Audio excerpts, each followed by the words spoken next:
คนนอกคนหักกันมาตั้งหลายปีแต่ว่ามาเดียวนี้น้องคนนี้ก็เปลี่ยนไปพันบ่คิดจักหน่อยคนที่คอยเจ้าทุกวัน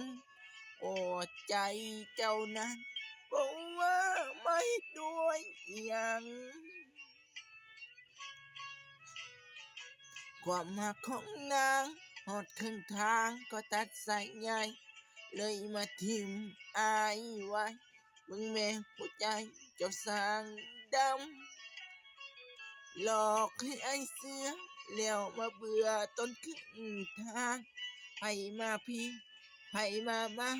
เอาใจของนางไปส่งเดโนถ้าให้ไอายรอจริงก็คงเต็มที่คนที่คอยมาหลายปีแต่คนผู้นี้บ่มีฮอดเงาสิตัวสิหลอกเป็นหยังมาบอกอายแน่ผู้สาวบ่ฮู้ว่าอายนะหัวใจปวดร้าวทั้งอายนี่ทนคนนอกคนหลอกคนมันสักเต็มที่แต่ว่าพี่หลอกพี่สิมีอยู่บ่คนหลอกคนฮักแล้วบ่จริงมิหน้าไปโน้นมนต์บ่หัวใจคนจนที่จะทนคือคนเป็นบ้า